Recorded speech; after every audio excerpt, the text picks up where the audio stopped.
kakhulu. Ngenhliziyo yakhe yonke. Yonke Nkosi yami. Ngiyamthanda. Ngifuna nje ukusha ama-vows. Sanibonani, nibingelela uDikane, uKhwenta, uNyanda wephahla. Kanti-ke uma ngabe uyaqala ukungena kuleli khasi, ngicela bandla ungakhohlwa ukucofoza u-like, ucommente bese uyasubscribe.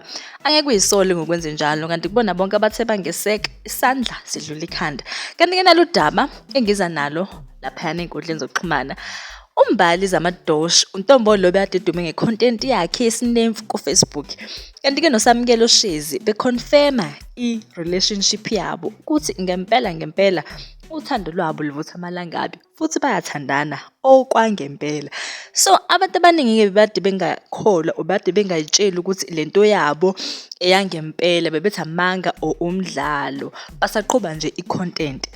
But yeah, bayavuma ukuthi ngempela bayathandana. Kodwa-ke nalolunye udaba olivezwe uSamukelo kule interview bebade benayo ku-Dankie 12-3 Okhosini ukuthi ubaba wakhe omzalayo wangempela akamazi. Kodwa uthi kungenzeka ukuthi uDJ Tera umalume kungenzeka ukuthi uyena ubaba wakhe wangempela omzalayo.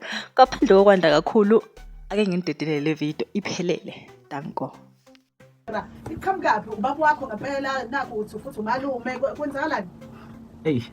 Le ndaba le nami iyangikhalisa because manje isuka kude le ndaba nje ngiyakhumbula ukuthi mengacacisa nje ukuthi ubaba wami angimazi kahle ngizalayo yabo. Angimazi angazi ngahlangana naye.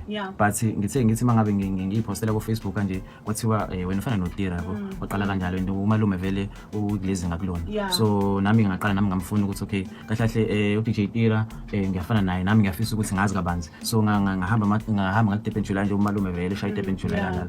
So ilapho khona ngakwazi ukuthi ngixhumane naye ngikwazi ukukhuluma naye noma ngaka-confirm into eziningi about ukuthi ngabe ubaba noma kayena. Kodwa ngenzeka kodwa ngoba ususondele ukubona ukuthi abapha ngicela kwakho hayi khona ikhona shame okay bazi kwambuza yini malume malume ngimbuza uvela ngihleke mangibuza uma futhi umavele nje hayi amashezi vele angangiphenduli azilele nale futhi ke angisena inkinga nami because vele nami ngikhule esimeni sokuthi ubaba bengingenayo vele yabo so angisibonanga isidingo sababa empilweni nami kakhudlana nabo. Okay, ngifuna mina usilandise-ke nekusasa lakho ngoba nakho uyafunda i-forensics ngapho wekaqeda isizungu ngapha. Ngiyayithanda futhi into oyenzayo iyabagqugqumezela nabanye abantwana ukuthi kubalulekile ukufunda noma bethu usudumile kubalulekile kodwa ukuthi ufunde ube neziqu zakho. Lithi ikusasa lakho ubheke ngaphi? Ngapha ka-forensic vele ufuna ukuzihlinzela idumbu noma uyokwenzani noma ufuna ukuqhubeka la wekaqeda isizungu? Mina nje ngaqeda isizungu ngaqeda isizungu ziyakhala but isikole yangishile because vele impilo kufanele uhambe kanye kufanele ukuthi mangabe uwala uwele ngala kwelinye side ukwazi ukuyibalance impilo but nje mina ngaqeda isizungu izakhala lapha ya.